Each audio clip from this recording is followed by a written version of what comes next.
सालों पहले एक घंटा घर में टिंकू चिड़िया अपने माता पिता और 5 भाइयों के साथ रहती थी। टिंकू चिड़िया छोटी सी थी, उसके पंख मुलायम थे। उसकी माँ ने उसे घंटा घर की ताल पर चहकना सिखाया था। घंटा घर के पास ही एक घर था जिसमें पक्षियों से प्यार करने वाली एक महिला रहती थी। वह टिंकू चिड़िया और उसके परिवार के लिए रोज रोटी का टुकड़ा डालती थी। एक दिन वह बीमार पड़ गई और उसकी मौत हो गई। टिंकू चिड़िया और उसका पूरा परिवार उस औरत के खाने पर निर्भर था।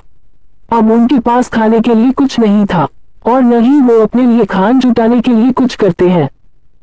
एक दिन भूख से बेहाल होने पर टिंकू चिड़िया के पिता ने कीड़ों का शिकार करने का फैसला किया। काफी मेहनत करने के बाद उन्हें 3 कीड़े मिले जो परिवार के लिए काफी नहीं थे। वे 8 लोग थे, इसलिए उन्होंने टिंकू और उसके 2 छोटे भाइयों को खिलाने के लिए कीड़े साइड में रख दिए। इधर खाने की तलाश में भटक रही टिंकू, उसके भाई और उसकी माँ ने एक घर की खिड़की में चोंच मारी ताकि कुछ मिल जाए, लेकिन कुछ नहीं मिला। उल्टा घर के मालिक ने उन पर राख फेंक दी जिससे तीनों भूरे रंग के हो गए।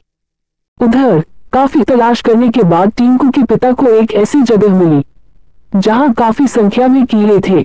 उनके कई दिनों के खाने का इंतजाम हो चुका था। वह जब खुशी खुशी घर पहुंचा तो वहां कोई नहीं मिला। वह परेशान हो गया।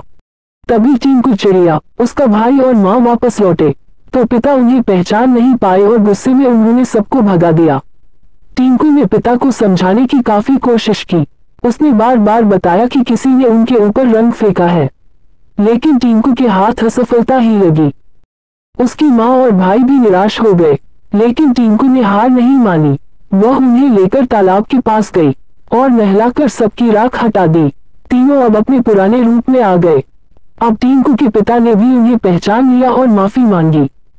अब सब मिलकर खुशी खुशी एक साथ रहने लगे। उनके पास खाने की भी कमी नहीं थी।